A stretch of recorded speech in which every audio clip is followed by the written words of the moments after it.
నమస్తే వైటీ ఫ్యామ్. ఇక చంద్రమోగాన్ని స్కూల్లో జాయిన్ చేయాలనుకున్నాం కదా. సో స్కూల్లో అయితే ఆధార్ కావాలంట మస్ట్ అండ్ షుడ్గా. సో మేము ఎప్పటి నుంచో ఆధార్ తీపిద్దాం అనుకున్నాం కానీ చాలా డిలే అయిపోయింది. సో ఫైనల్గా ఈ రోజు అయితే కుదిరిందనమాట. ఆధార్ తీపిద్దాం అని చెప్పేసి అయితే స్టార్ట్ అయిపోయాము. ఇప్పుడైతే మేము మంజునగర్కి అయితే వచ్చేసాము. సోమేశ్వర మెగా షాప్లో ఈ అంకుల్ అయితే కాల్ చేయగా వచ్చి ఇక్కడ ఆధార్ డీటెయిల్స్ అన్ని కూడా తీసుకుంటున్నారు అనమాట. సో వచ్చిన పిల్లలకి లైక్ 150 అంట, ఇంటికి వచ్చి కూడా తీస్తారంట. ఇక మా మేడం గారు అయితే ఫుల్ ఎక్సైటెడ్గా ఉండే కానీ అంత ప్రాసెస్ అంతా స్టార్ట్ చేసి ఇక అంకుల్ అన్ని చేస్తుంటే చాలా భయపడి ఏడ్చిందనమాట. ఇక ఫోటో తీసేటప్పుడైతే ఎంత సతాయించిందంటే ఎన్ని టైమ్స్ తీసిండో పాపం అంకుల్ అయితే ఒక 3 to 4 times అయితే తీసిండు. ఇక లాస్ట్లో ఫైనల్గా కొంచెం హుషారైపోయి కొంచెం నవ్వింది. ఆ ఫోటో అయితే ఫైనల్ చేసేసిండు అనమాట.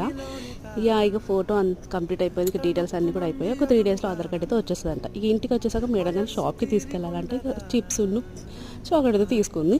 ఈ వీడియో అసలు subscribe. Next video. Thanks for watching. Bye.